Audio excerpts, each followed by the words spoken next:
So moved to, Mr. Chair, I move to approve the minutes. I second, and that is, since we're the only ones here, it's approved.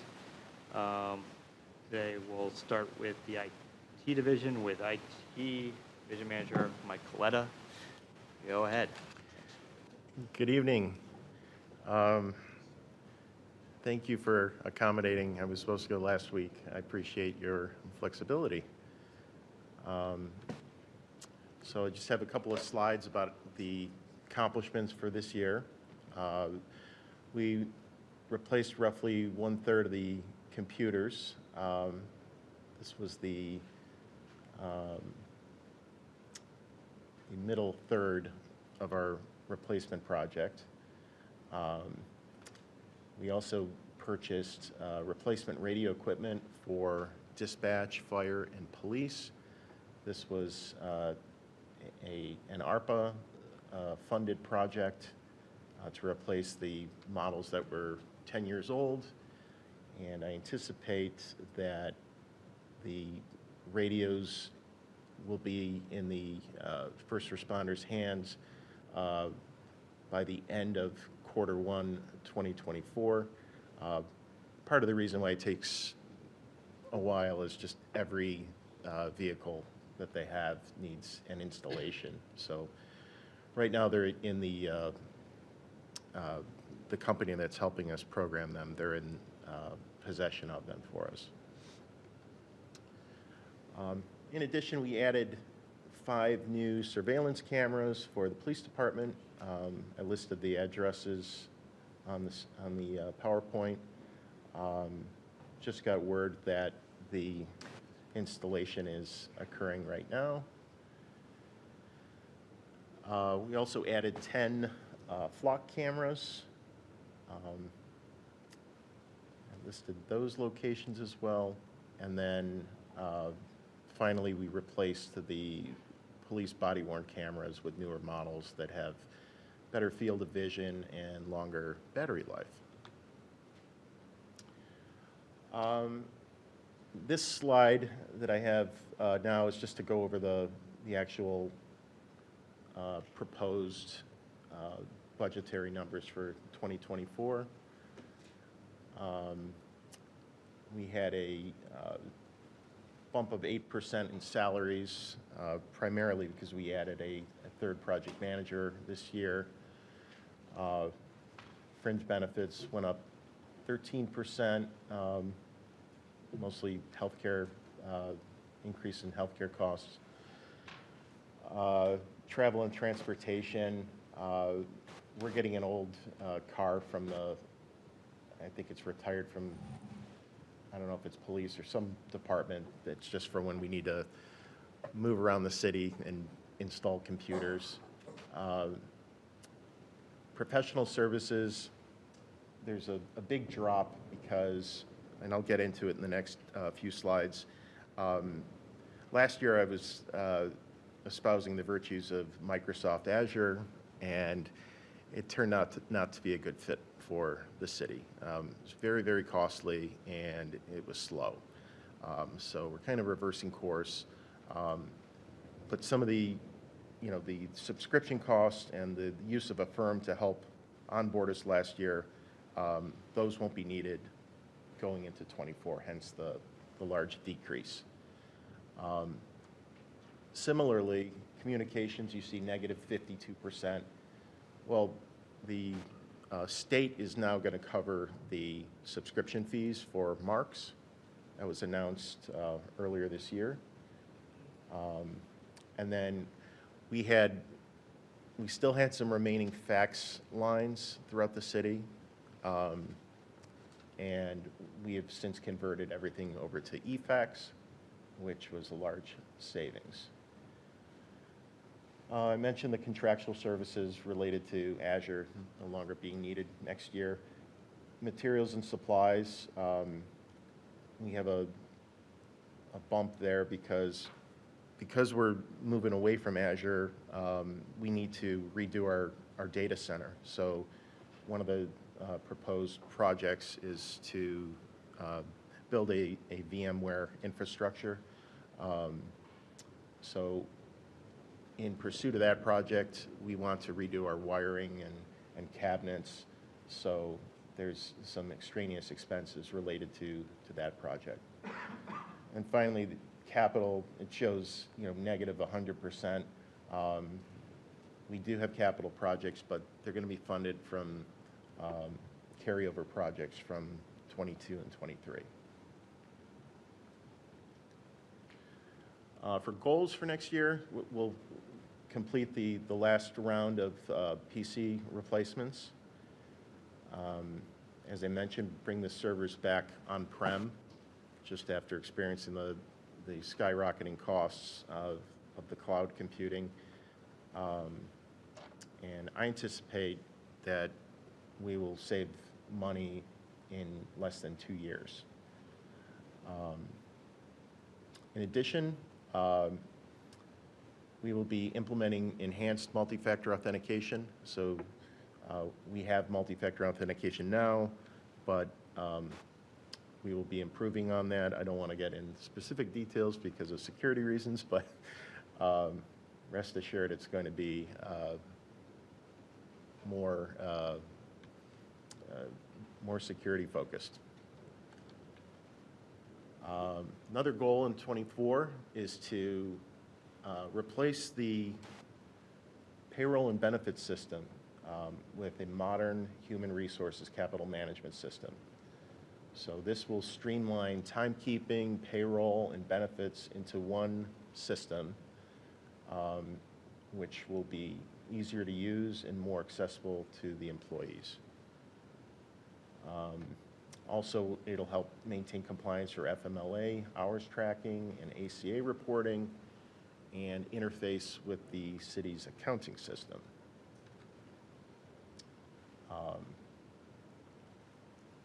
This is, and I'm sure Building Commissioner Parmalee will get into this, we will assist with a capital project to scan in all of Housing and Building's historical records. So this will be contracting with an outside firm. Ideas to preserve those records, improve accessibility to the information, and to ease public records requests. We will begin replacing some of the first generation police cameras that were put in service in 2015. And then finally, we will be implementing the .gov domain, which we did for the website a couple years ago for our emails as well. And this is just a mention of notable trends. So we have continued to spend more and more on cybersecurity related costs. I went into this in detail last year. So in addition to paying a firm to assist with, real-time protection. There's firewalls and related subscriptions. There's this multi-factor authentication. There's training, email filtering. It just, every year it seems to be getting more and more complex and more critical. And I tried to keep it short. I think that was my last slide, so I want to open up to any questions that you may have for me. Thank you. Any questions? Yes, Mr. Bullock. Thanks, Mr. Chair. Thank you, Director, for Coletta for being here, and for the thoughtful presentation. So, questions I have are related to how we use our tools to increase the effectiveness and efficiency of what we're doing in City Hall. And you touched on some of that here, but as you were going through your presentation, evaluating that, this server helped or that software package could help, including things like digitizing a backlog of records from the well-dressed gentleman to your rear there. Those are very important because we're getting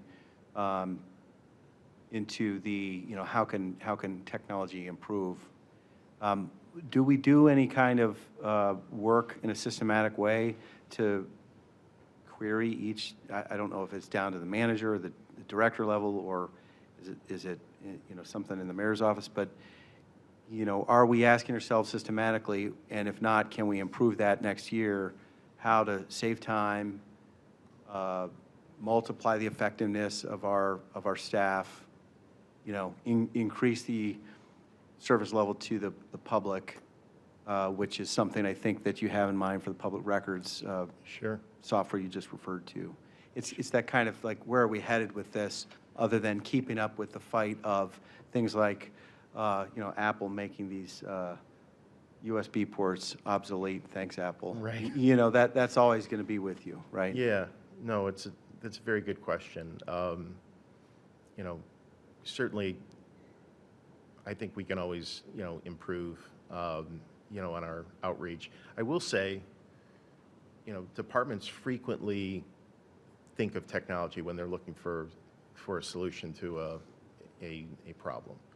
So they will frequently reach out to us. You know, I can't possibly know all of the individual businesses, although I have been here a while. I you know some of what our departments do, of course. But you know, I think the importance of, you know, our weekly meetings, you know, every Monday morning we meet as a group and go over, you know, any problems that departments have, you know, and you know, more than once departments, you know, would raise a question, you know, towards me and ask if there was something that we could do to help. But yeah, I think, you know, that's something that we certainly, you know, can always have room for improvement to reach out and see, you know, if there's anything that we can do to help. But you're right, it's, you know, sometimes you get caught in just running the day-to-day, and, you know, it's easy to perhaps, you know, lose focus of, you know, forward thinking. Appreciate that, Mr. Chair. Two quick follow-ups, if I may. Can you tell us how frequently, are you doing total PC replacement, desktop replacement every third year? Or is that, what's the Yeah. right cycle? It sounds like we're, So we do it on a 5-year cycle. Okay. We do 3 years in a row and then take 2 years off. okay, So when we purchased the PCs, we've been getting 5-year warranties. I found that works out best. We used to let the warranty expire after 3 years, so we'd get a standard 3-year warranty, and then we'd be stuck with having to, you know, pay a company to cover the out of warranty machines, and we'd have various quality of service with that. Whereas when you have the warranty through the manufacturer, it tends to be more consistent. So you pay a bit of a premium, but right now the stomach for, you know, a PC that's not working is very low. What we also do is we hold on to the machines that we take out of circulation. So we don't, you know, put all of them on gov deals. We keep a, you know, a small set of them just for emergency replacements. okay, thank you. And the last question would be maybe one that ties into a discussion that's emerging on the city council side of things, which is, you know, like Tech City. I think that's going to be on our docket tonight, right? So it struck me that the very successful Light Up Lakewood event that took place this past Saturday, was so well attended. It didn't rain. Everybody was there, including people from Rocky River. And I said, welcome to Lakewood at its best. But nobody could get cell phone service, or at least I couldn't as a Verizon customer, and Wi-Fi and texting and all that, because we were so successful, I suspect. And then you'd go to the far end of the event and it'd kind of work a little bit better. But it's actually a practical tool to say, how am I going to find my lost spouse and or kids, Or, can I coordinate with somebody who's trying to park and meet me here? The way that we function as just regular citizens at a mass public event, I think reliable mobile device services is, I think, graduated from a nice-to-have to a must-have at this point.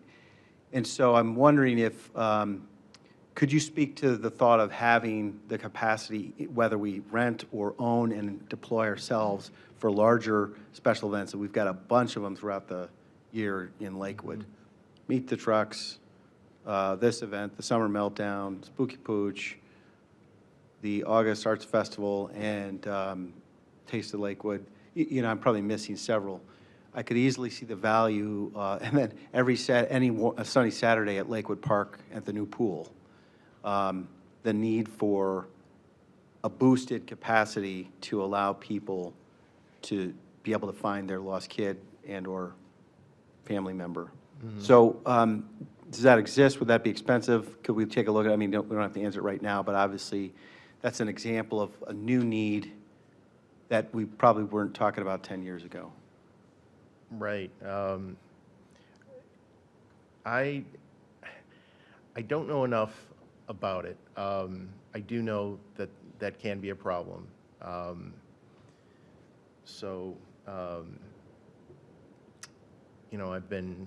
I've been victim of that myself. When you get in a crowded area and there's just too much contention for cellular service. So that's something, I'd want to research and give you a more educated answer. But, yep, I do agree with you that, it's something that's critical. So. Okay, thank you, appreciate it, yeah.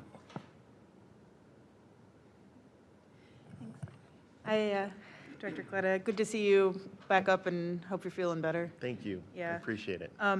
So I appreciate your presentation. I had, and to Councilman Bullock's point, I'm sure we'll be talking more about that SMART initiatives and some of that, this isn't a question, but just a statement that some of that pressure could be relieved by Wi-Fi expansion for those of us with smart devices that can operate off of that versus cell signal. But, so the question I wanted to ask is, you mentioned the preservation of historical documents. Are you talking about the storage software system, the transference? What are you talking about in that section?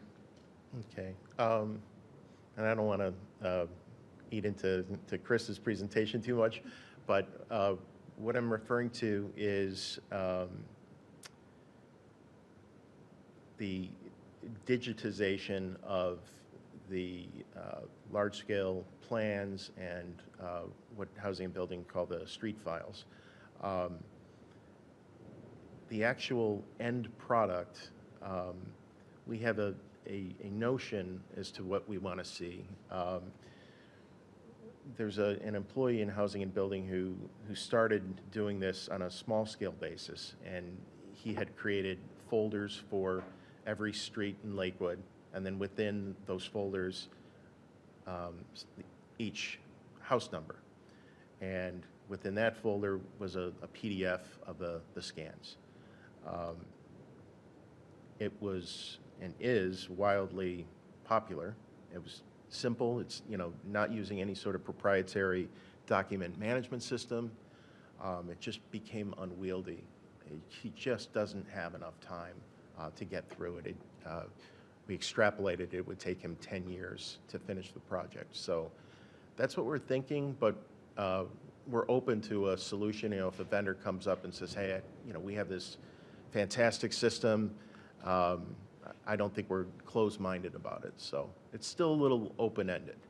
Yeah, I'd be interested in talking more about that. One of the projects we have this year in the council office is we have a number of historic and public records that we're looking to digitize or potentially find a better storage location, potentially store off-site, but provide digital access. So as we try to solve for that problem, that might be an opportunity for some synergy across multiple departments there to make sure that they're accessible in a way, in a user-friendly way that hopefully doesn't Sure. take up too much staff time to manage on that. So I'd be interested in, chatting about that. Yeah, that, I want to say the fire department has, it's a relatively small amount of documents, but, they had heard Housing and Building speaking with me, and they were interested in kind of getting in on that project, so that's definitely something that I'll keep an open discussion with council. Great. That wasn't, archival wasn't my focus in library school, but it's still something that's interesting, I think, for a lot of our residents. I also wanted to ask about, you mentioned about the human resources capital management system and also the timekeeping payroll benefits and the city's accounting system. Are you talking about separate systems for those various functions or an integrated system? The reason and you know best what to do, is when I was at the Ohio Municipal League, I spoke with several different firms that offer various integrated solutions for cities to kind of connect all these different software components. And, they've been following up with me ever since, so I'd be interested to know which ones, you're working with and what you're thinking along those lines. I think we're looking for one system. Part of the challenge with the current system is it's very difficult. It's very difficult to report off of it. It's showing its age. Its heyday was in the 90s. It's rock solid. It served Lakewood very, very well. But as we get, new employees coming in, there's just kind of the shock factor of, oh, you can't do this, so we're looking for, and, this is still preliminary, but we're looking for something that, handles it all, that's simple to use, ideally is hosted, but if we have to do something, in our data center, that's, not off the table. But, yeah, I think the focus is make it easier to use. Great. Yeah, for sure. Always the goal, right? Yeah, Mr. Chair, if I can, follow up with him. Another, following up on that, another thought I had was in terms of you mentioned with cybersecurity, and you also mentioned about returning hosting locally rather than cloud hosting. And we talked last year about, the benefits of both, and it goes, and I appreciate the cost-saving measures. So with that and having another project manager, which certainly you all could use, which I'm glad to see, because we're only going to continue to have more IT needs, I imagine, as we move forward. So I'm glad to see that. But I was interested with bringing the servers back locally. How does that impact how you, because the project manager is a different position than network management, right? Or are folks doing both? And then if with those external cloud systems, and maybe this is a better conversation not to have on the public record in terms of cybersecurity, but how are we thinking about those systems integrating? So the project manager is a bit of a misnomer. I understand what a classical project manager is. In the job descriptions for that project manager, it's very broad.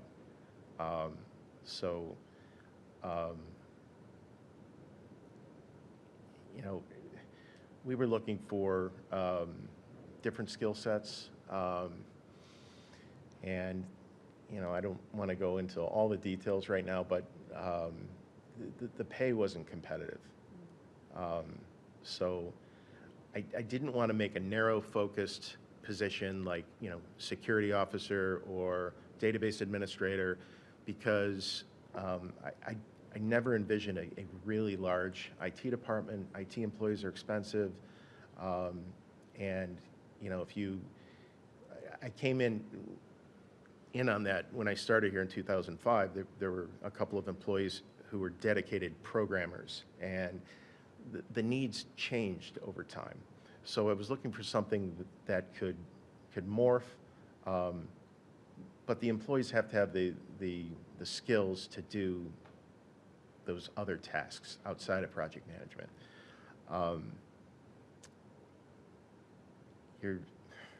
I started segueing. Your question was about The second part with. going back yeah. on-prem, you know, and how that might impact the staff. Yeah,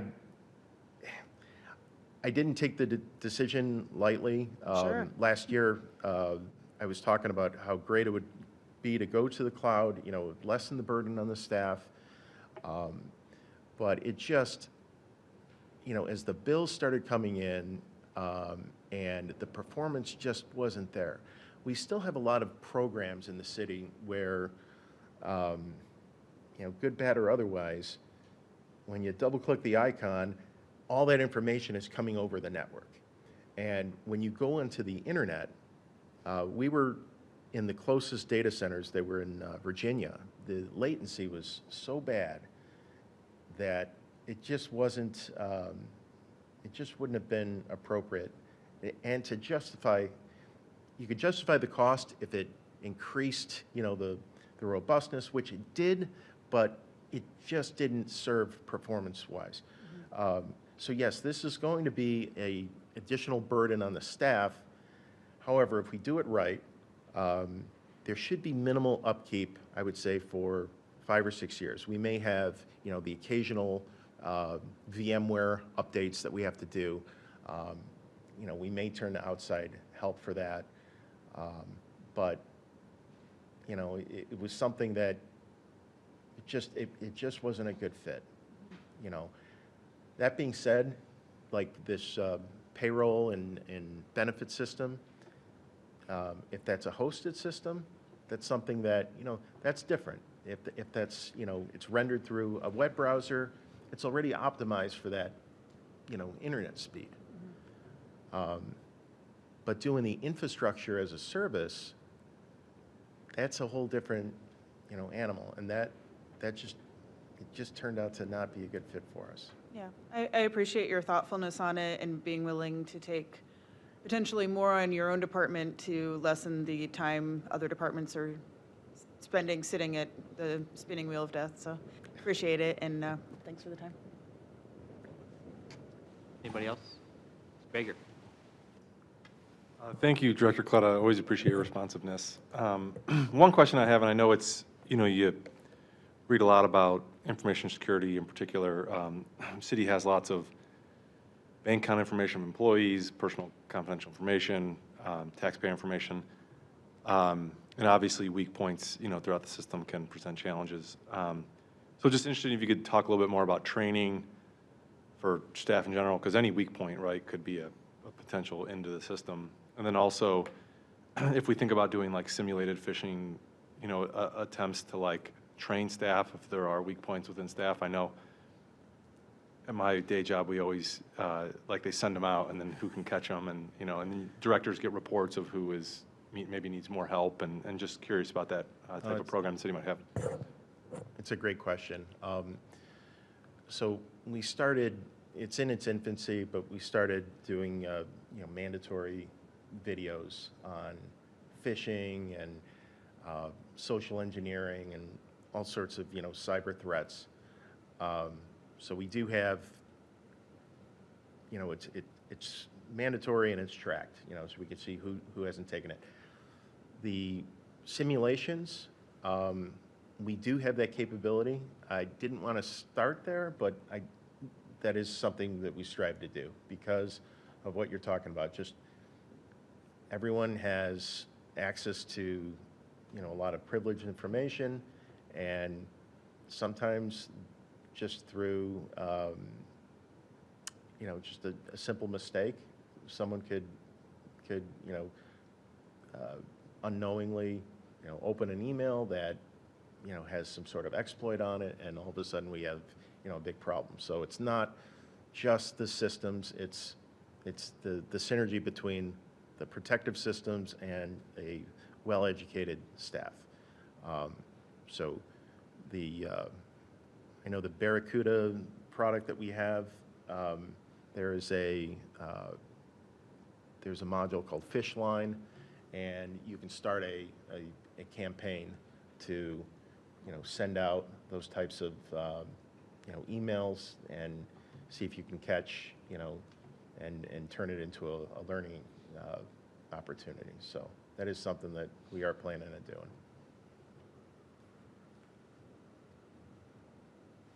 Any other questions? No? I would only ask when we switch over to the .gov that I get 4 emails all with my different spellings of my last name. So I make sure that it gets to me. All right. All right. Well, thank you very much, Mr. Thank you Coletta. very much. Really appreciated the presentation. All right, Human Services.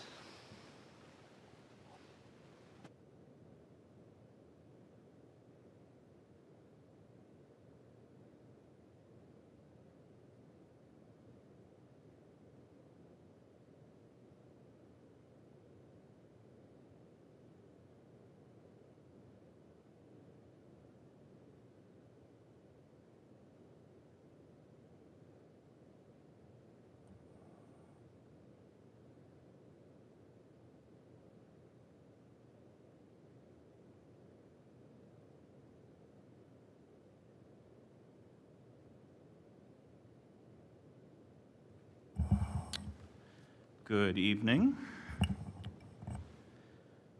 Thank you for having us tonight to talk about our budget for 2024 and our goals. Got Laura Jaisley with me, who I'm sure you all know at this point. We'll be sharing the presentation a little bit.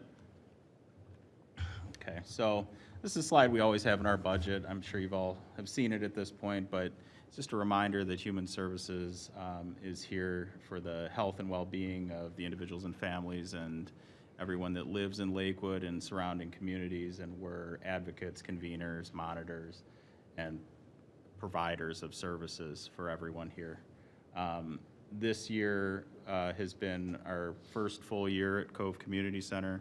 I was pulling some numbers earlier tonight, and this is just from folks that have actually checked into our system, but from 2022, we had 43,000 individual check-ins, so that's individual folks coming through the door and checking into our computer. And this year to date, we're at 54,000, and we've gone up. We have almost 1,800 unique individuals that have checked in. So that's aging, and that's our family room. And then we have a whole host of folks that have come through the door that obviously don't use that system, and then they're just there for other activities. But we're seeing an average of about 113 folks a day checking into that system, which is up from 75 in previous years. So we're really cooking over there.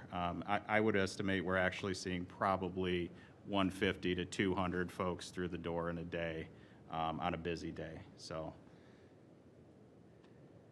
this is one of our fun events that we've kind of started up also this year. Just a fun picture. We have a bocce league that's coordinated by one of our staff members, Nancy Fian.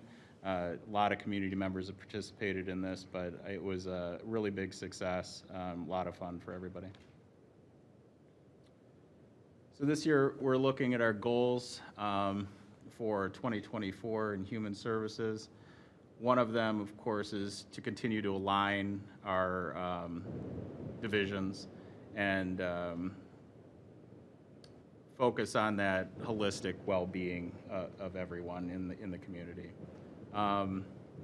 We're also active participants in the Community Health Action Team, which is focused on the community health needs assessment.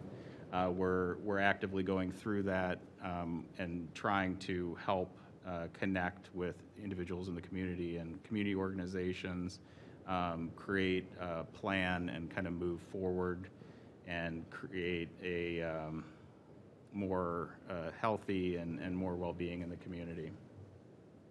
We're also looking at broadening and amplifying the range of programs and services we offer. I think we've done a pretty good job of that in the last year now that we're all under one roof.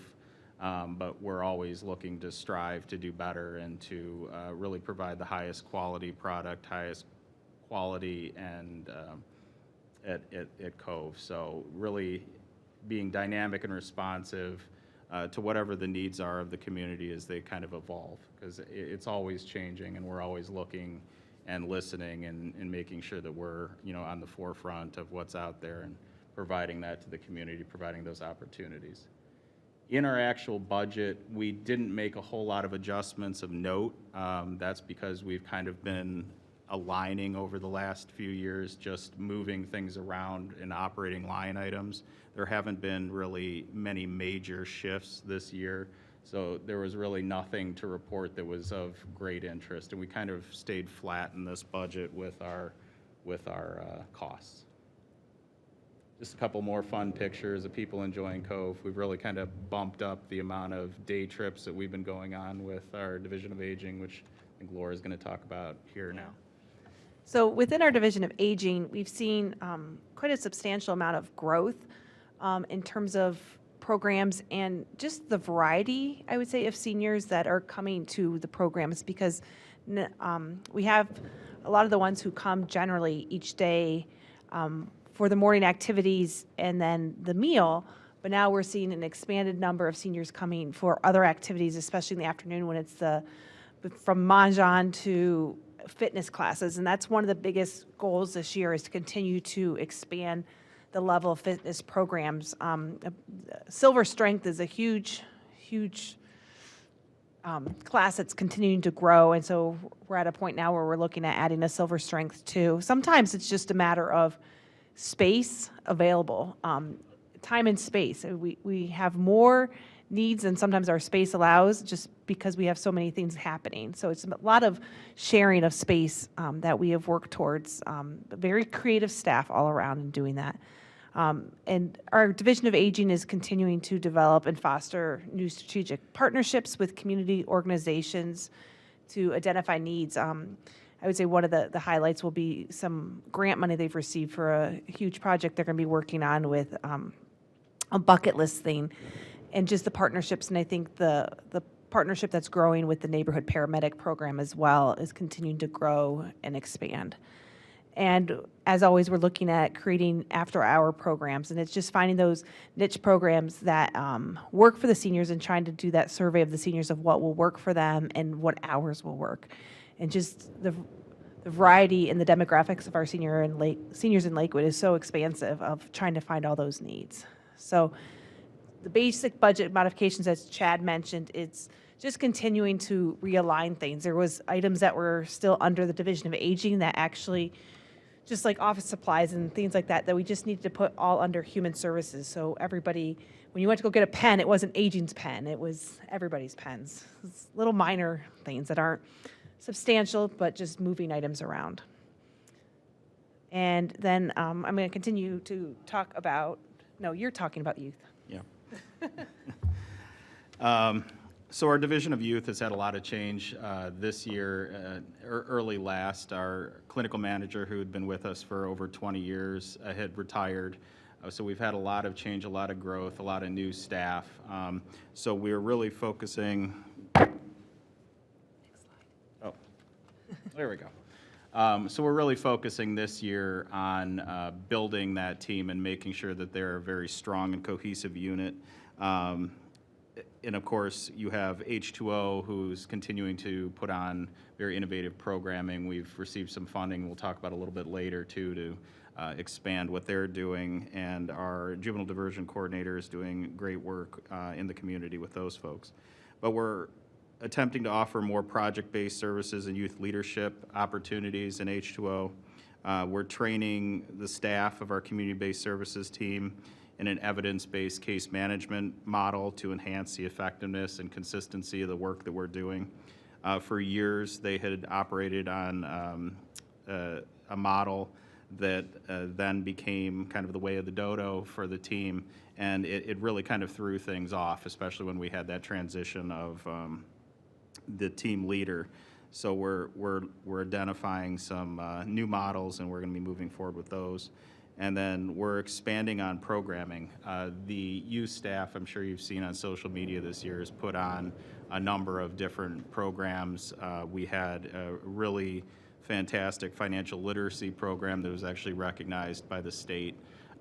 We received an award for that program.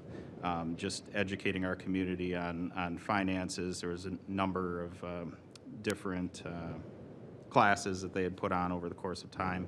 We have a really great kinship support group, so family members taking care of the kiddos that are not theirs. And they're just really kind of building a lot of that work out. Instead of just solely focusing on direct practice, we're looking at how can we prevent some of these things from happening by creating a strong community and strong supports in families before issues come up. So, we're hopefully involved in the lives of folks, and they never have to see any involvement from Children and Family Services. Again, there weren't a lot of adjustments either in this budget, just again realigning, a slight increase for obviously inflation and that kind of thing. But here's some great photos. This is H2O summer camp, folks. We also had St. Ed's in a lot this year. Help serve lunch and aging, hang out with the seniors, played games. They played bocce with them as well. So we're really trying to bring in community youth, connect them with everyone there, going back to the whole intergenerational model of Cove. So coming to early childhood, I will say this program has grown tremendously in the time since being at Cove, especially expanding the hours and operations. And so I think that was a big goal last year, and it was definitely achieved by Jessica Parker, who's doing an exceptional job within our early childhood programming. She wants to begin to rebuild back that child care provider network. And so that's a huge goal this year, is really to focus on bringing some of that back, and especially in linkage with the scholarship programs and other things like that.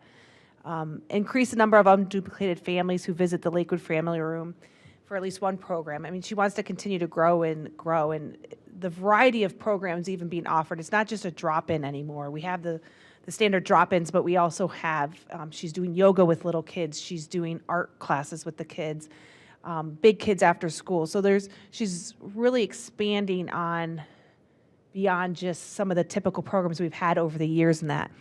And one of the needs for that is to add volunteers. And so we're working within the whole division of Human Service, or Department of Human Services, but even within the division of early childhood, to really look at finding volunteers. And we know we have to screen and protect the children and those who are most vulnerable. But that's going to be a key goal this year in that, so we can continue to expand the programs. And one of the most exciting things, I think, and it's kind of quietly launched this in the last month or so, is a birth circle and some groups and times for parents that are expecting, which is a brand new thing to this family room, but to try to capture those families, bring those support systems around, and we've received some grant funding for that. And it's been really exciting seeing the family room expand. So in some ways now we're getting pre-birth, and then we're expanding even into the lower elementary ages. And so that's been very successful, and the goals for this are just to continue to expand those programs.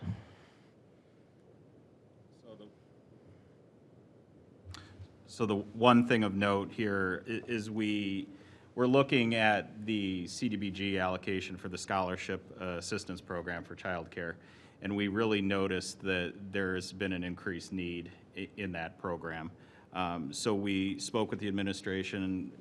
We have removed the salary offset, which has always been a traditional piece of that request. So 100% of the CDBG funding is going to go directly to families that have a need. So that was one of the big things that we did in the early childhood realm with the scholarship dollars from CDBG.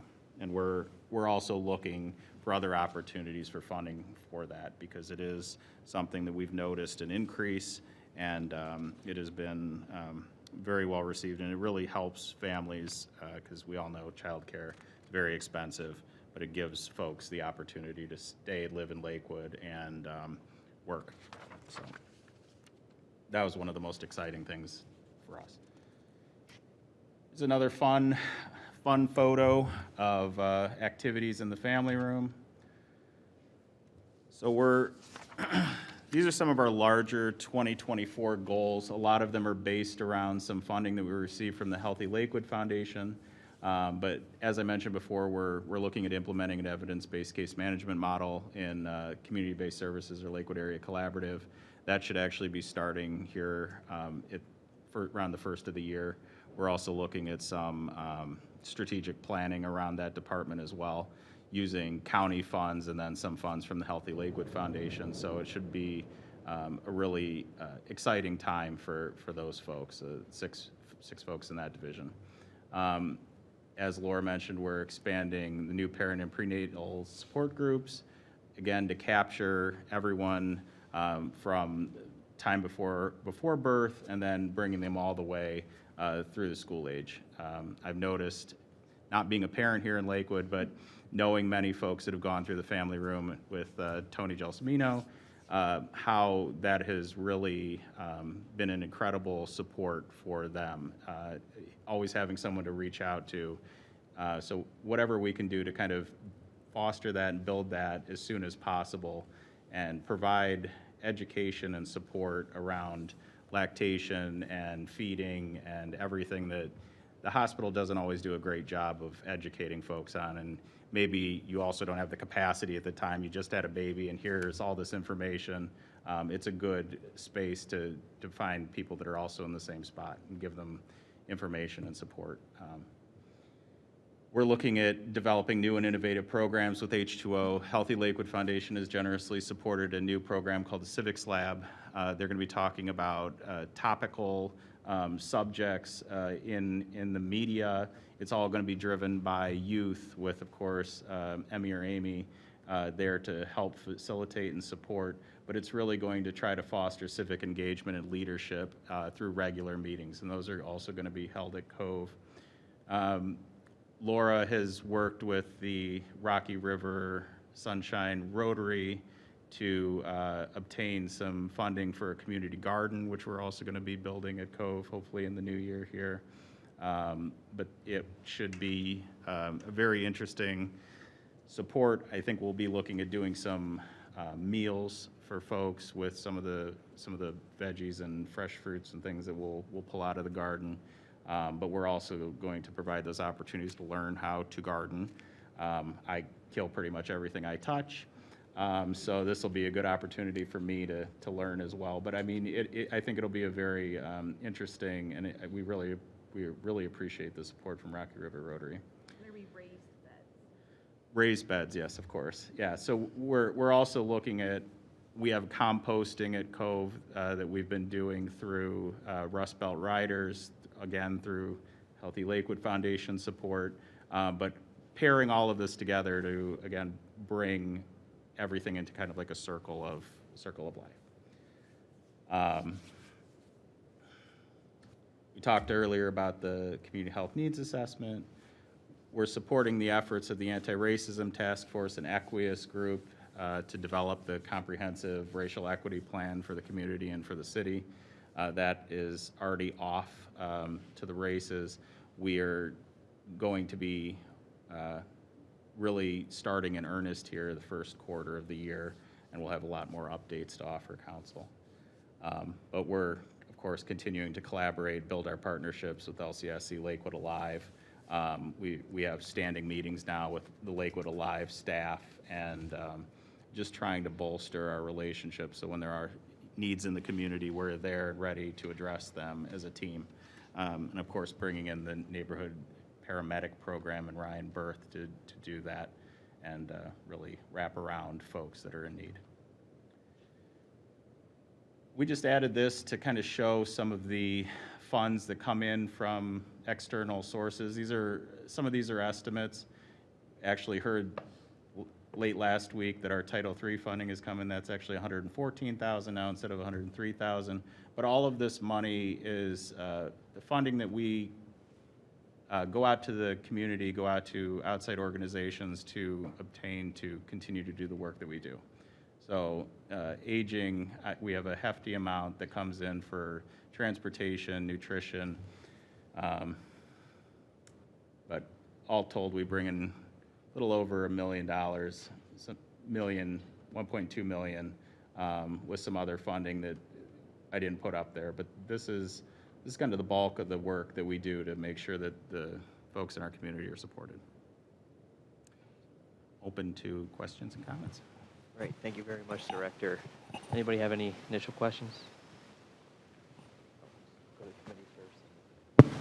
Yes, Sarah. Good evening. Thanks for being here, as always.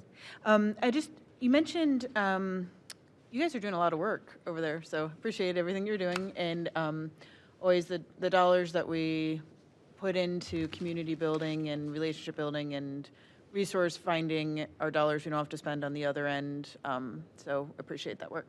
I had a question in terms of, you mentioned, I think, about shifting around or right side, maybe with some responsibilities or things with everyone coming into Cove. I did see a reduction in salary for one division. Were hours transferred to another division, or there's a, sorry, I'll find it. In the Human Service Administration budget, there was a 25% decrease in salary. I believe that decrease is largely due to the difference in salary between when Tony retired. I think there is a difference in salary there. I think that's the bulk of it. I don't know for sure. We also had, I think, maybe one other individual listed in there at one point. So there was a retirement, there's a couple shifts in salary, so I think that's the bulk of it. Okay. Dr. Angry, do you have something to add to that? You look like you were about to. I just wanted to add that if you look at page 146 of the budget book, it kind of consolidates all the human services divisions, and it shows like a 9% increase in the salary line item. So yeah, a lot of what they do at human services, we tried to, as they say, put them like all in one place as opposed to all across different divisions. So there's kind of a lot of financial gymnastics we had over the last couple of years, just trying to get all their stuff sort of in one place as best as we can. Yeah, I appreciate that, because that's a question too, moving forward with everybody at Cove, like, are these, but so I was just looking for, was that reflective of a change in staffing, because the staffing levels on page 149 seemed the same, so that was just what I was trying to get to. Okay, thank you.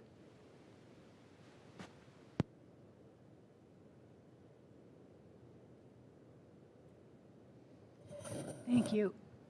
You guys really do a lot to serve the community, and I appreciate all the hard work you do. My question to you is, I know that we deal with a lot of mental health issues here in the city, but I noticed that you don't have any programs that offer support to families who have members that have mental health issues. Is that something you've thought about doing at all?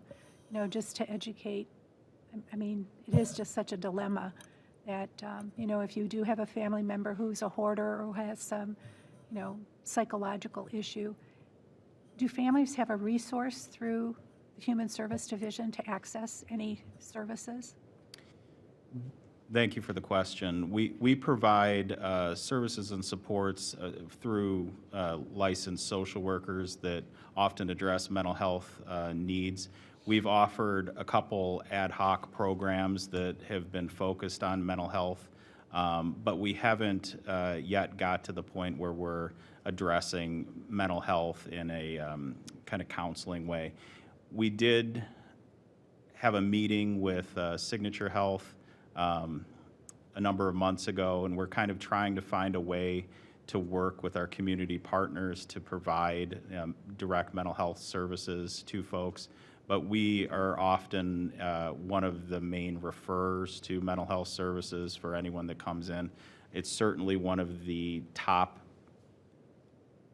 reasons and needs and necessities in the community. Pretty much everything is predicated on mental health in some way, shape, or form. So it's definitely something we want to address, but we are definitely referring everyone that comes through the door with a crisis situation, hoarding, you name it. If mental health is a component of what they're experiencing, we refer it out and kind of follow to make sure that they get connected with the appropriate resources. And then with the supports in our programming, it's addressed in an indirect way as well, through education. Well, you know, just like you have the MeWe program, which I think is wonderful because it's helping support people who are dealing with addiction in their family. And I'm thinking more like, is there a way that you can offer some type of educational support for families who are dealing with mental health issues before it becomes a crisis? You know, if you recognize you have a teenager that has, you know, that's bipolar, or, I mean, sometimes they can just go so off track that I think a lot of families don't know what to do. And I'm just wondering if you would be able to offer some type of education in that venue, just like the MeWe program. So one of the big things we've been working on, which we forgot to mention, is just our continued collaboration with the city schools, in that we have quarterly meetings with the schools as well, the Wellness and Student Services Division. And we have our youth division, the collaborative group that's with that as well. And I think part of, I appreciate your question, Cindy, because it is sometimes the hole that sometimes where else can we do? And there's just, if anybody knows anything, there's just a shortage of providers anywhere you live in this country for mental health. But the biggest thing we try to do is to look for those who do this well, and partner and engage in, as Chad had mentioned, make sure that we follow up with the families or individuals. Obviously, within the Division of Youth, we serve anybody who has children in their home up to the age of like 21 if there's a disability, and then, you know, 60 and older for these things with our social services.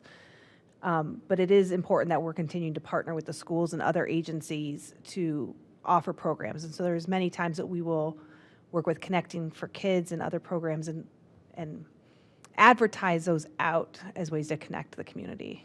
But we're always looking to expand and use our space to have events and programs for that. Yeah, and I do think that, I mean, I've often heard from parents who have maybe children with difficulties that they're embarrassed to talk about it. They don't know where to go. I mean, and it is difficult to get resources. And even today in the healthcare world, they're not getting real sound advice from their physicians because there is a shortage of providers, for sure. But I was just wondering if there would be something that you could do from an educational standpoint to educate parents. If you see that there's a problem, what can you do before it becomes a crisis? You know, and I don't know if there's an opportunity for you. We've had a parent support group this year with Colors Plus once a month. It's just not been as well attended, so we don't know if it was time or location. And part of that was to help parents through that journey and the mental health components with that as well. So we're open to always learning more ways that we can do that. Right, I know, and you do a lot, for sure. But that's just something that, you know, I thought about because it is such an issue that we deal with, the fire, the police, the administration, we all deal with it. Council people deal with it all the time as well. I'd love to identify someone similar to Jim Joyner that's doing the MeWe program that would do something similar for mental health. I don't know of anyone off the top of my head that provides a service like that that's so comprehensive and detailed and helpful. But we'll certainly look into it because I think it's a number one issue. I agree. Thank you. Thank you for all the work you do. I appreciate it. Thank you. Thank you, Mr. Chair, and thank you for all that you do for the city. I have to think about Lakewood as opposed to our inner-ring peers, and I think that our investment in your department is what's enabled us to be so successful over the last 20, 30 years when a lot of our peer communities haven't been. One thing I'd like to dig into a little bit is you mentioned, and it's good to hear that we're devoting, you know, all of the CBG money we can to the Child Care Scholarship.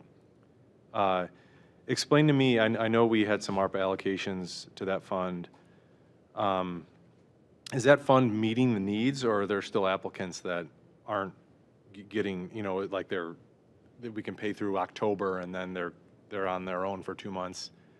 And if that's the case, you know, I'd certainly be willing to explore ways to make that more whole, but just curious if you could speak a little bit more about that. Yeah, thank you for the question. We are able to fulfill our obligation of the current folks that are participating in the scholarship program through the end of the year.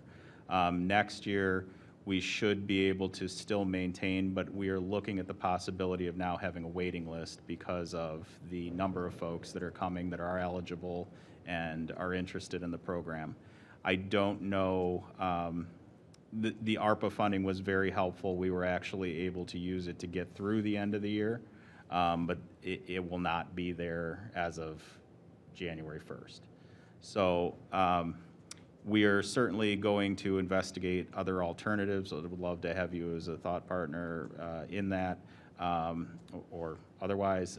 I think it's a very important program. It has been instrumental in keeping folks here and bringing a lot of great individuals to Lakewood and having them be able to actually work and have a family, which is really important. So whatever we can do to bolster that fund, I'd love to look into a little bit more. I think there are a number of community partners, community funds that might be able to help with that, that are likewise aligned. But Well, and thank you, and I would ask that you let me know at the very least if we're getting to a point where we're unable to fund that, because I'd be certainly willing to explore both ways on council and personally to help out there.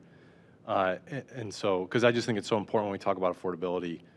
Affordability isn't just rent, right? It's other cost of living issues, and particularly for people with young children, it increases their ability to work, good for the city, they bring in income taxes, you know, so this is all good stuff.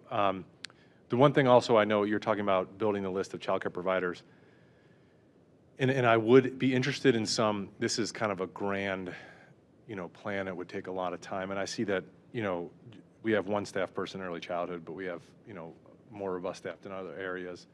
But I'm just curious about ways in which we can kind of increase. So Lindsay Gardina brought this up, you know, kind of licensure for in-home daycares in some way to like provide a little bit more structure for those folks, not only to just, you know, let their services be known and maybe have some structure by which they can accept vouchers and things like that. So I would encourage your department, I know you guys do so much, but to think about ways in which we can grow that. And if there are ways we have and I'm unaware of, I'd love to hear about it. We really are looking at rebuilding the early childhood caregiver network, which included a number of licensed in-home daycares in the past. Right now, there's only one or two folks that are licensed that are actually participating in what exists of that program. I think because of COVID and because of just natural attrition and schedules and things, it's been very difficult to kind of maintain that group. But it's been very helpful for the child care providers to talk and build things up. I think we can definitely do a better job, and I think Jessica and the program manager that early childhood is interested in building that, and then also bolstering available in-home daycare options and making sure that they understand how to get licensed, that whole process, and what they need to do to maintain it. And I know she's worked a number of times with the building department and Chris Parmley's team to kind of make sure that folks that do have questions get them answered. And they always do a fantastic job of answering them and kind of moving things forward. So, but I agree with you, and I think that's an area where we're going to look at increasing and really focusing on this year. Yeah, thank you. Thank you, Mr. Chair. I'll keep this brief and echo my colleagues' thanks. You know, the Human Services Department touches people's lives here in Lakewood, unlike any other department, although Public Works and the Police Department and the Fire Department do tons of great work that touches every resident.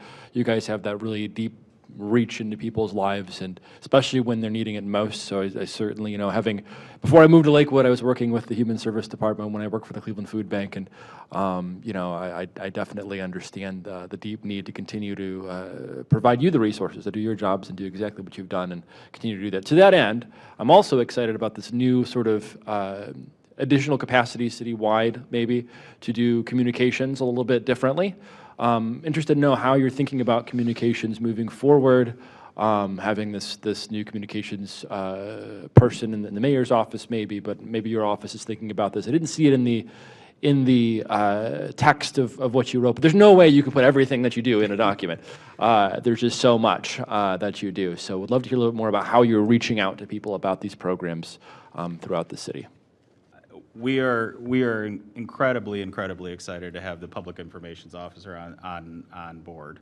It's been something that I couldn't have dreamed of having happen. Melissa Garrett does an incredible job, but it's going to be really nice to have someone that's really dedicated to promoting and marketing and understands that world, because I sure don't.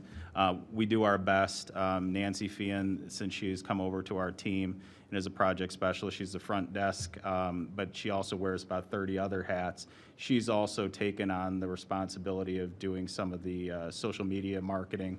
That's primarily where we focus. We've, I think in the last year, really tried to branch out, though, in variety. So we've definitely used the Observer a lot more than we have in years past, which I think has been very helpful to bring folks in. We've also worked with Cleveland.com a lot. But really, it's always an uphill battle finding the right avenue, because there's so many different folks with so many different levels of comfort and how they find what's going on in the community. We also, thanks to the mayor, engaged a marketing team, Studio Chartreuse, in Lakewood, and we have some really great products. This slideshow and some of the graphics, as you see, those are products of that. But we've put together a lot of nice brochures. We've put together templates for newsletters and things.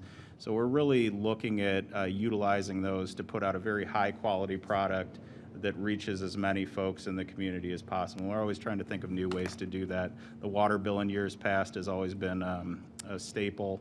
We'll continue to do those things, but I think as marketing and as social media and the ways in which we connect with people change, we just have to adapt to it. And I'm so grateful to have that PIO, because I can't keep up with anything like that. And I think he'll be able to. Very astute, and really excited to work with him. Great to hear. Yeah, keep us in the loop. Anything we can do as council, certainly, speaking of 1 of 7, to continue to promote all the great work you do. Thank you. Appreciate it. Do you have something to add? I would just add that when you get your next rec catalog from the school district, you notice that they've given us 3 pages. Wow. And so we try to do a menu of services in that as well. And that's kind of a new venture that kind of came out of the community health needs assessment team, of trying to communicate better some of those shared things that we do. So the schools gave us 3 pages within that, and we try to highlight the things that we do at the center and that. Is it mentioned on the cover at all? Because sometimes, depending on what's going on in my life, it's something that I don't generally read. Not having kids in the system, it's something that will end up in a pile somewhere. Maybe I'll flip through it. But knowing that now, I'm going to pick it up and I'm going to look at it, because there might be something in there more. There's also great adult activities in the rec catalog. Oh, good. Oh, technology classes. Yeah. Hey. Well, boat license, fishing. I mean, there's all sorts of stuff in there. it sounds like there's a lot of new exciting things going on, and I really appreciate, again, all the work you do in the community to reach people, touch people, and I really appreciate the committees for allowing me to ask these questions. I'm going to keep this extremely brief because we're late for our next section, but when we were talking about, with the CDBG funding, the LCSC removed because going to the new space, they don't have the homeless, or the emergency housing section, and I know I've been at Cove when you've been helping families in dire need find emergency housing. How do you have that? Is that budgeted under you? Is that how do we figure that out when we don't have? I mean, we only had one small space LCSC, but if that's not available, what are the solution? We work closely. Thank you for the question. We work closely with NEOC, Frontline, County, all the folks that can provide some emergency housing. Certainly, still LCSC is a viable option to kind of help guide folks to where they might be, whether they have the physical shelter or not. We also were generously given some funding or had some funding converted over from COVID times from the Healthy Lakewood Foundation that we kind of keep and are able to use if there's a kind of dire emergency that needs to be met. But we again strongly work with our partners to find people the whatever they need. and refer them out and connect them warmly so they get what they need and they get it when they need it. Okay, thank you. Thanks, Mr. Chair. One quick question for the Human Services team, and then one for the Finance team. Training budget, is that incorporated somewhere? I don't see it called out, and now that I asked that, I don't know that it's called out in any department. Would that be under professional services? I'm thinking of ways to support early childhood, youth, et cetera. You know, especially early childhood, a Lone Ranger who does a lot. Maybe we can show investment in that service, that operation, that professional by, you know, allowing or facilitating ways for investing in new certifications, et cetera, right? Yeah, thank you. I mean, it's certainly incredibly important. The way we've handled training this year in particular, we've really bolstered the opportunities for training. Jessica just attended a conference a couple weeks ago. A lot of the funding for that kind of work comes out of the Lakewood Foundation and their funds that they have housed there. So we're basically able to cover any kind of conference or training that might come up. That would appear under travel and transportation and/or professional services? That would not appear on there because that is part of the Lakewood Foundation, which is our supporting 501c3 organization. So if the two of you as director and assistant director went somewhere, that might not be grant funded, or do you grant fund everything? I'll let them answer that, but one quick thing, we also have a sizable training budget in our Division of Youth through the county that Okay. we're using. And again, we've received $10,000 in funding from the Healthy Lakewood Foundation for further training for the Division of Youth. And then we've used in H2O, again, Lakewood Foundation money for training opportunities, which Emmy's used quite a bit this year. So we have the funding. We haven't, I'll let Director Rankator answer where the funding might come for our training. And also, if I can add to, through Human Resources, we have the NeoGov platform, which offers free training on hundreds of topics to each department. So that's handled through HR.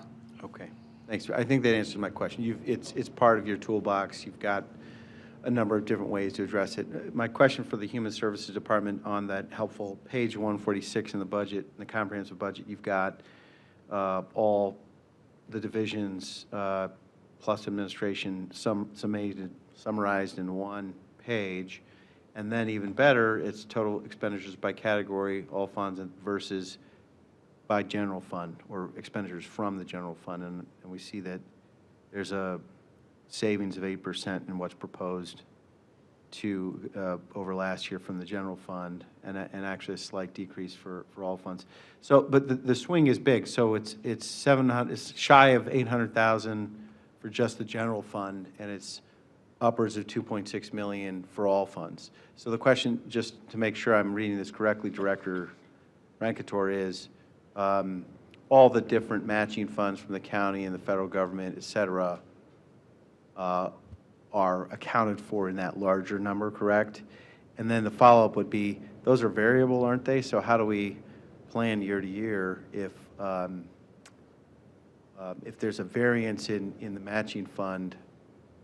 You know, how do you rationally plan when you're doing personnel counts, et cetera? I mean, that's for Director Berry too. You know, if we foresee some bottleneck in funding from one of the programs that about 2/3 of our expenditures pays for, how can we prepare accordingly? So to answer the very first question about where the travel and training is located, those all roll up to professional services in these items. Thanks. We just communicate with Human Services during the year, and invariably things change in terms of their funding. It goes up and down. What I've noticed about Directors Jaisley and Chad is that they keep us apprised, like, of the funding. So they, of all the departments, they had a very nice schedule for me right out of the gate that just kind of explained, hey, this is what we anticipate our grant funding to be for 2024. So that was very helpful. We trying to get it so everybody kind of does a good job of telling us not just what their expenses are, but these different grant sources that we have coming in. So it happens during the year where we just kind of make modifications when and if we hear that somebody's going to lose some funding and realize the budget is, I mean, it's a budget. It's not exactly how things turn out. Some expenses we know are going to be exactly this, but a lot of them we're budgeting for them. Hopefully that what we put in there is going to cover everything that we need, and that's generally how we deal with it. Do we accumulate a significant fund balance from, year to year, or not a significant fund balance for these kinds of categories? We talked, for example, in other programs, like the storefront renovation program, for example, there are years when we don't have to allocate any dollars because we have a sufficient fund balance for the expected caseload. In these cases, and I know it's complex because there's federal money sometimes, but do we, if there's a slight variance, we have enough in the reserve to handle my question? Definitely, The point I'm and making. these things are largely funded, or a chunk of it's funded through the general fund. So you'll see, at the year-end ordinance, there'll be, and with our transfers, there's always transfers to human services. So we always try to make sure that those funds have enough money in them that are for specific purposes.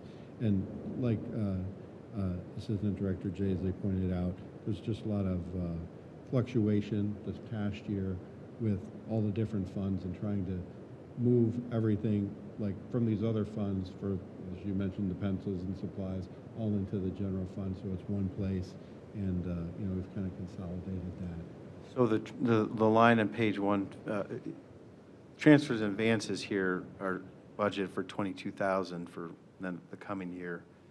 That's something like 250,000 less than for 2023. So that number may actually go up in 12 months. And yes, we will determine exactly what the transfers will be at year end with the year end. That's one of the ordinances that we do look at and adjust at year end. So Understood. Okay. Yeah, I appreciate it. Yeah. So the point is, though, that we budget for 3% savings. Our actual may not be 3% savings because of this variance. correct. And Okay. keep in mind too, when they moved into the building last year, we did probably give them like a lot more budget than maybe we otherwise would have, because we didn't know exactly what the expenses were going to be. We wanted them to certainly be able to operate their first year in the building. Okay. Thank you. Thank you very much. Appreciate the presentation and all you guys do. Mr. Parmalee.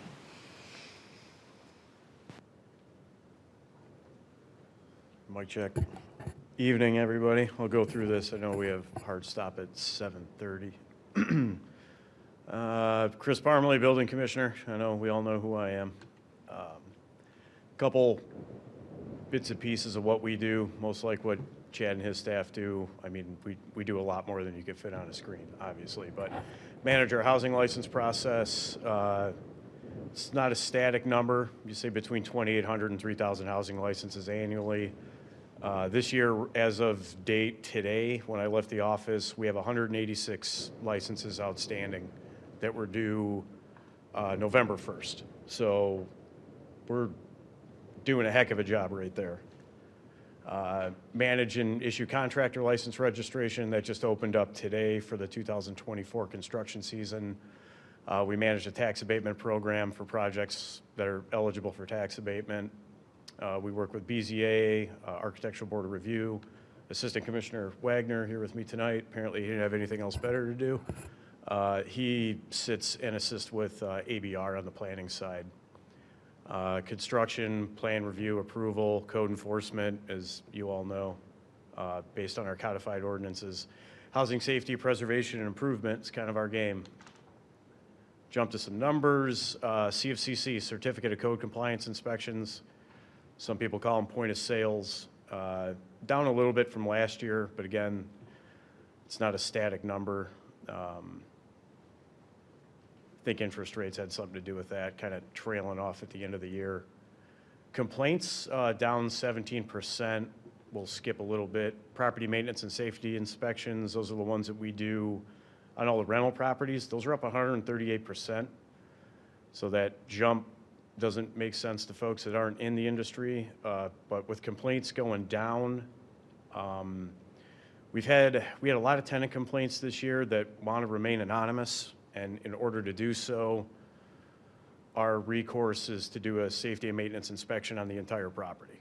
So we've done a bunch of those this year. Kudos to our property maintenance staff for getting those knocked out, and we're still moving forward with those. Exterior proactive, that's down a little bit. Total volume in all, down about 10%. But to be able to drive those safety and maintenance inspections is huge, and we're going to be doing more of those next year, start January 1st. You all know about the ordinance that you helped me pass earlier on this year, that in order to have a rental property in the city of Lakewood, your dwelling has to be inspected before we just give you a housing license. You know, for years and years, you give us money, here's your housing license, we'll see you in a few years when we come inspect the property. But so we're going to see this time next year that number increase even more, I would imagine. Construction, commercial permits, we're up almost 30%.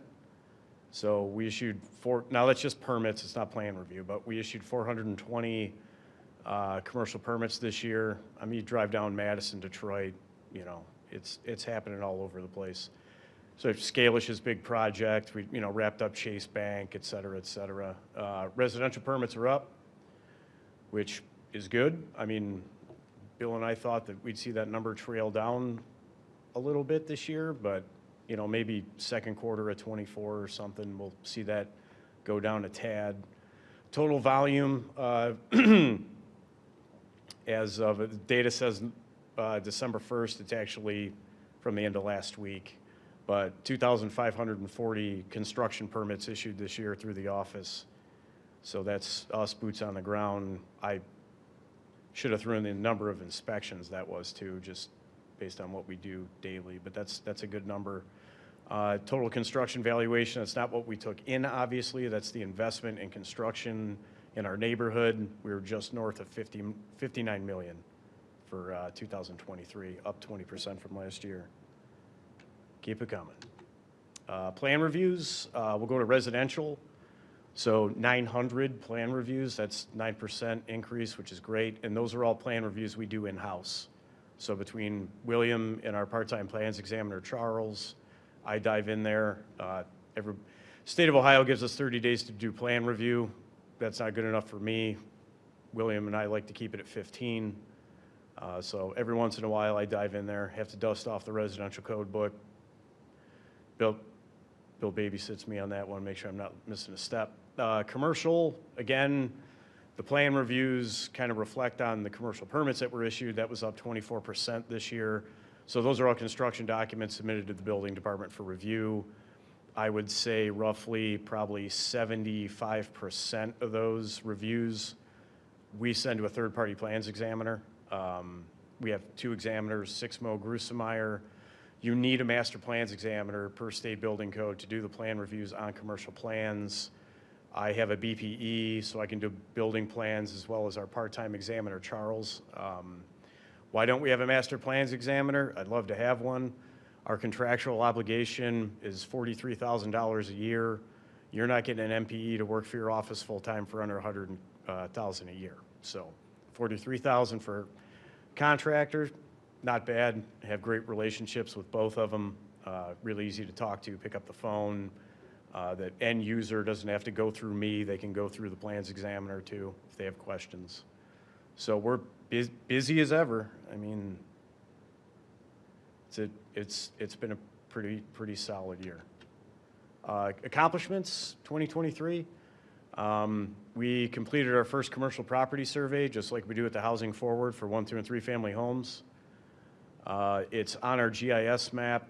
I owe it to the group to send a link so you guys can kind of rate it the same way. Criteria is a little different. Color rating's exactly the same, so we don't have to learn a whole new process, but it shows you all the commercial corridors, everything over 3 family, including, all of our commercial mixed use on Madison and Detroit. So that was pretty exciting to kind of see where we were. Buildings that do qualify for notice, which is a 3 and a 4, anything yellow and red on that map, those correction notices will be going out Q1, so probably end of January. We received engineering reports for 3/4 of the structures that qualify. So that's our 4 stories above grade plane, above ground parking structures, 10 or more cars, yada, yada, yada. That's been very responsive. It took a little longer to get to where we are today, but buildings are complying, ownership's complying with the engineering reports. I mean, it yielded additional 1.8 million in revenue, or not revenue, but construction, it says revenue, that's wrong. That's construction valuation to the kitty. And then 30 structural permits we issued for buildings. I mean, Lakewood Center North, they needed a little bit of coaching, actually had to close their parking garage this year, but they got on the program. We have a commercial garage on the corner of Lake Cove and Edgewater that they decided was fiscally irresponsible to rebuild it. So backfilled it, demoed it. Nice. They're going to have a nice parking lot back there. Lakewood Center, no, I&A building is the one I had to close. Lakewood Center North, the parking garage behind that one. We have structural shoring all over the place. They're on an 18-month kind of call it patchwork, but it's not. But there's, Cleveland Clinic. I think they use like 62 parking spaces over there. Actually, the nurse from my doctor's office called because she saw the shoring, got nervous. Everybody's got parking garage anxiety these days. Me too. But no major structural issues. They're getting shoring in to move forward with the project. We've had numerous buildings on the Gold Coast. The building right at the end of Cove, they're still underway. I mean, these are years. We have 50, 60, 70 years of deferred maintenance. It's going to take a while to get there, but ownership's actually stepping up to the plate. Just spoke to that, codified ordinance 117301. That's the one that's going to get us in there to do the inspection before we just hand you a piece of paper to let people live there. And we completed a business sweep. We try to do that annually. We have a little bit of slow time, send a couple teams of inspectors up and down Madison, Detroit, check the businesses on the list so we know that they went through the proper channels to open their business in the city. So we got that done this year. Goals for 24, Housing Forward, housing survey starts October. It's on the agenda to work with the law department. I've been working with Assistant Law Director Swallow. I want to get all of our fees in one home so I can visit that annually and not have to come to council every time we need to make some slight adjustment. I mean, we're on track with what we charge permit-wise, inspection-wise for other municipalities. I don't want to price ourselves out and create more work on the weekends that we're not going to see. So I'd rather stay where we are there and make it fair, but kind of follow trends, our first suburbs. Director Coletta talked about this one. This one's huge. I don't know if anybody's ever been up in the machine room where the elevator is. There's a bazillion rolled up plans. They come in handy. I mean, a lot of that stuff's back in the 20s. It shows the original construction of the buildings. Architects, engineers, designers, they reach out to us all the time. We got a price, I want to say it was 4 years ago for the sum of, it was $750,000 to digitally archive that. I said, no way. So we started, eating the elephant, scanning the street files downstairs. That, if you extrapolate it, it's going to turn into a 10-year process. So there's a couple different companies. There's a company out of South Carolina that specializes in large format, which is going to be everything we have upstairs. Local company out of Fairview that really wants to do the street file work. Going back and forth, talking with Mike Coletta. It's going to be under $200,000. That's why it's a capital project. Love to start it in 24, wrap it up in 25. We have to get the stuff done upstairs. It's starting to degrade. I mean, it's going to be no use to anybody. And then a couple of years back during COVID, we integrated planning and development's ABR stuff into our street files, so it's kind of, we'll hit it all in one shot. And as he said, Fire Marshal Ryan Fairbanks, he's really interested in getting that done too. Way smaller scale than what we have going on in building. And continue to work with trade schools, tradesmen and women, educate, promote the industry. I'm still on the advisory committee for West Shore. Talk to Mike Dow all the time and his kids. Gave a presentation earlier this year, Lorraine County JVS. I went to school there, when I was in high school, and I think it's important. I mean, not only are the less folks we have in the field, fast forward 5-10 years, we're going to have almost nobody doing this job. 50% by 2026 is going to be retired. So, and I love it here. I love everybody I work with, but I don't want to do this forever. So somebody's going to have to take over. Again, my staff, we have 16 in total, 15 full-time. Charles is our part-time plans examiner, and then Justin, he's kind of on an island over there, our commercial property maintenance inspector, and that couldn't have worked out any better. I mean, handles all the complaints, INA, Lakewood Center North, all the elevator stuff, Cindy, that we've been working on. It's working, it's up and running, and she's still not happy. I don't know what to tell you. But kind of creating that role and sliding Justin over there was huge. It's a great way to kind of promote from within and keep everything going so you don't, if you want to come to work and have a job, great. If you want to grow and advance, that's what we do. So just basic breakdown of who works for me, and we all know those folks. Blew through that kind of quick, but original timeline was 10/15 minutes, so I'm a good steward of time. Yep. Anybody have any questions? Yeah, Commissioner, can you go into a little more detail about the housing survey that's going to start in October, like what it entails, what's the purpose? Yeah, so housing survey, it's, I'd say just north of 12,000 structures. We do that every 3 years. We do it internally. So the housing survey, it's 1, 2, 3, 4. 1's excellent. 2, you got a half-hour project on the weekend. 3, that's the driveway shot, the roof shot, the whole house needs paint. 4 is you got to do all the above. So we go out, we do the rating in October. Like I said, just over 12,000 structures. We got it, took a month? Yeah, last time we did it, it took a month. We've done it a long time.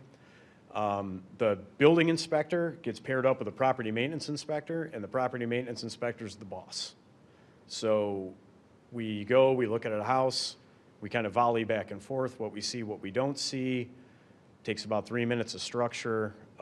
Josh and GIS build us a great layover, built-in map. We do all the rating in the map. We add what deficiencies are on the property in the map. And the good thing is it's a living map. So, Jason, he's being a bum and hasn't painted his house in 10 years or whatever, and then he decides he's going to do it. Once it's done, he calls the building department, we'll come out, we'll actually take a look at it, we'll change the rating so the color changes on the map. But that's what we do. It's a triannual survey. It's really important. The link to that GIS map, you can go back to the first year we did it in 2012. I missed that one. But when we did 15, I was here. But you can see the movement, the shift of the colors throughout the city, and I mean, the economy and everything helps drive that too, but it helps us focus where we really need to pay a little more attention. We used to have a slew of red in Birdtown. I mean, you don't see that anymore. I have to get that link sent out to everybody. But that's the long and short of it. We take a month out of our time. It's a couple hours a day. You team up with your property maintenance inspector, and you just kind of hit the ground and get the properties surveyed, get all the notes in, and then usually the beginning of the following year is when the correction notices start going out, and then, we start the process all over again. Okay, so you wait till the next year? Yeah, yeah, because sometimes on the at West End, you got a dead zone, so you got to write some stuff down, get it entered.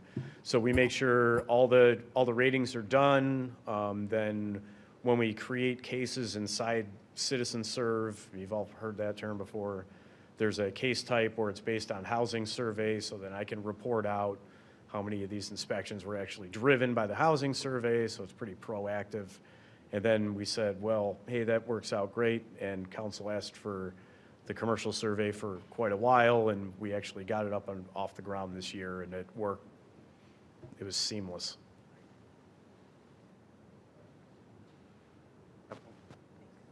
Thank you, and thank you to you and your team for always being so responsive. They make me look good. Well, you look very nice tonight. Yeah, in I your try. suit. Yeah, appreciate it. So I just had quick budget question. Overall, it looks like, not a overly significant increase, and most of that's, salaries. But I just noticed there was quite a bit of change in travel and transportation from 2023, from like $25,000 to $3,600. Do you know Well, what that's? I knew that was going to come up, and that's why I have Mr. Rankator to help me answer that question, because that's a lot of travel money. You're driving around Lakewood like multiple times. I mean, you guys do drive around Lakewood a lot. Yeah, we do, but that's out of a different bucket,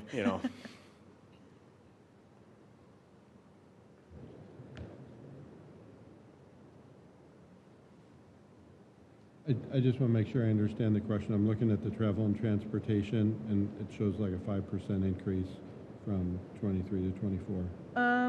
He has a pretty tight, all his line items, I think, were really close. On page 113? Wrong page? Oh, I'm in building and housing. Well, that explains it. I'll ask him. I'll ask Chris when he's here. All right, never mind. Yeah, okay. Bill, we're going to Hawaii.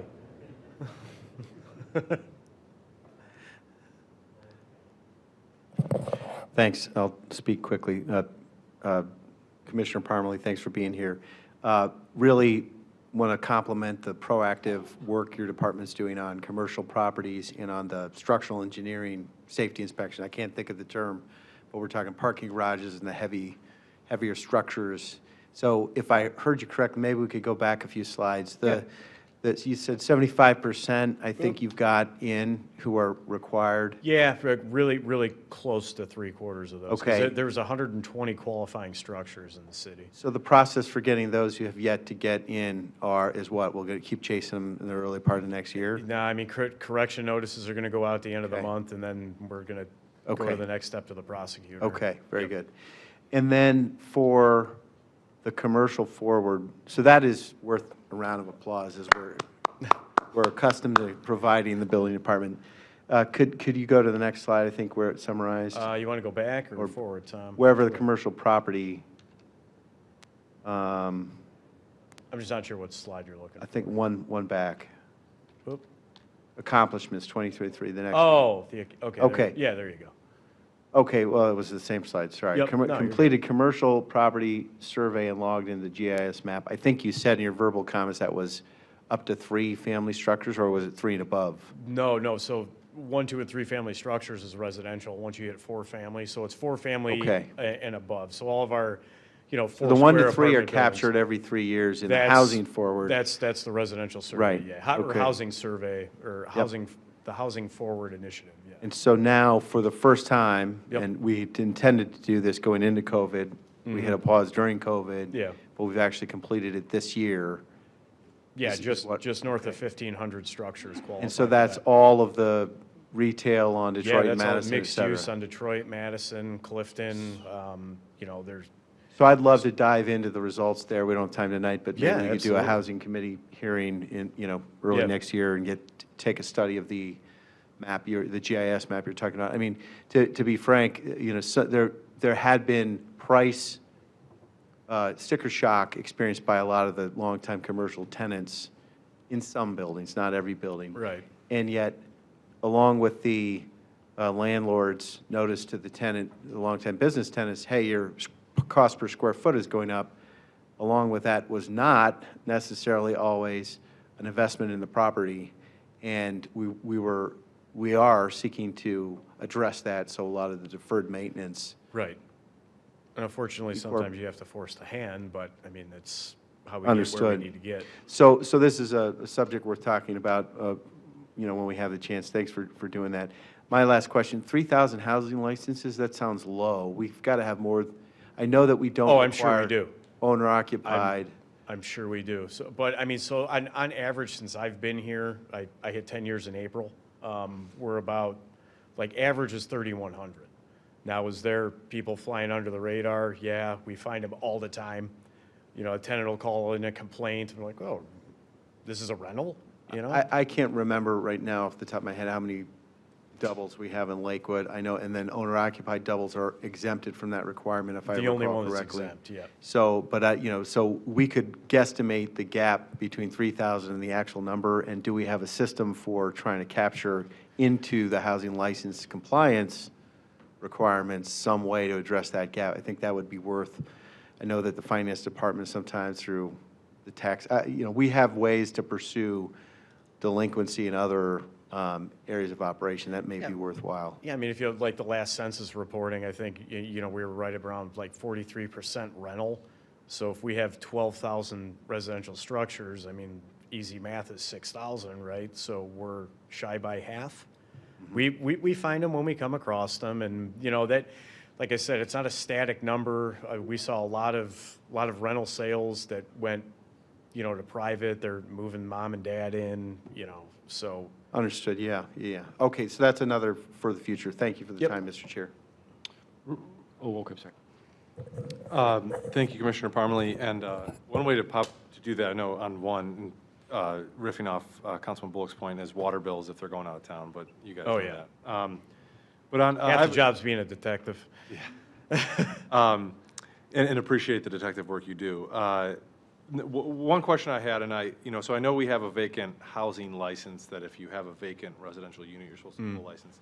Have we ever considered, there's some, we're doing a good job with commercial leasing on our commercial corridors. Have we ever considered doing a vacant commercial license for a vacant commercial space? Because I do see some of them that. We've talked about this, and a structure's a structure in whole, right? Like, why do we need to force our hand to have them move a business in? I mean, if it's vacant for a reason, is the way I see it. I mean, I had some conversation with Ian a little earlier this year, and, we need to get people in here. The building department's not in the business of real estate, I guess. And I know planning department, they have a spreadsheet of vacancies. I mean, trust me, I'd like to see every storefront on Madison, Detroit full with some, worthwhile business. But, like right down the street here, or right there, Mossberger, right? I mean, he owns the body shop, he owns that commercial building. He's got 5 or 6 vacant storefronts. I mean, to me, as a building owner, that's just bad practice. I mean, you could make revenue off those. I guess I don't know what the answer is for that. Do we charge, and then if we charge a fee for something, we have to provide a service. So what's the service we provide? The vacant property registration, it's like a monitoring fee. But that, like I said, that captures a building in whole, so first responders know that there's nobody in there, nobody's supposed to be in there, so they can protect surrounding structures in the event of a fire or, a break-in. PD knows where to focus. But with the storefronts, I mean, I grew up here in the 80s. I mean, you drive down Madison Avenue, and there was probably like one bookstore and nothing. I mean, it was vacancies until you hit Bunts. We all like seeing it hopping in the summertime, vibrant, people in and out of shops. I don't know how to get that message across to building owners that you're doing yourself a disservice by not filling that storefront, I guess. I just have a hard time rolling something out to charge money for something that I don't know if we're providing a service for that. Yeah, and I appreciate it, and I was here in the 80s too, and yeah, it wasn't, Yeah, I mean, Yeah, man, it grew was- up on Marlowe. yeah, so I hear it, doesn't mean we shouldn't shoot for. Yeah, no, absolutely. I just And- don't know, I don't know what that looks like. Yeah, and I think this is a discussion we have offline, but I do think the purpose of it is similar to the purpose of, in a residential context, which is to say, to get a grasp on what's Yeah, there. right. And then also, so we can think about public policy solutions to help fill those spaces, right? I mean, So- maybe it's a language we just kind of pivot on in the ordinance and doesn't have to say vacant property registry. I mean, we could work, offline. Yeah, it's the chronic vacancies that Yeah, that's a challenge. right, Yeah, right. all right, thank you. Yep. Very brief. Take most of this offline, but if we were to consider something like regulating verbos, Airbnbs, things like that, is that something that would be worth having a conversation now about what kinds of capacity would be needed in '24 should that law go into effect? I know it's something that we've discussed before. Administration's also thought about at certain points, but something I'd be interested in looking at in '24 and discussing more with you about. Yeah. I mean, we look at VRBOs or short stays, whatever you want to call it. I mean, they're rental properties in my eyes. I mean, we can take this all the way to what it is in the state's level. It's a change of occupancy. Now it's transient. I mean, and it changes the game on what that structure is allowed to do, how it has to function. And then we have to look at, I mean, do we treat those different as an enforcement arm? Or is it still a rental, but, then you have neighbors complaining because you got new tenants in and out all the time. So, yeah, It's a longer conversation. I think, I think it's a need to have but- conversation. Yeah, I think since we're out of time, I appreciate it. Thank you, Mr. Chair. Okay, quick follow-up, and All right, I just realized I was saying page 113 because that's what it is on the digital version, but it's page 109 on the print version. It's under the CDBG grant Fund 240, that's where the travel and transportation line, that the 25,500 in 2023 and 3,626 in 2024 proposed. I know that line, we use it just as a catch-all. We don't necessarily have like a big breakdown for our CDBG categories. When we get the information from Dan Wyman, we have to put that somewhere. I mean, I would just kind of look at the whole amount of the expenses. I'd have to look in there and see exactly what that was in 2023, to determine, why that was like that in 2023. Okay, I can follow up offline. Thank you. thank you, Commissioner, great job as always. All righty, without objection, we're adjourned.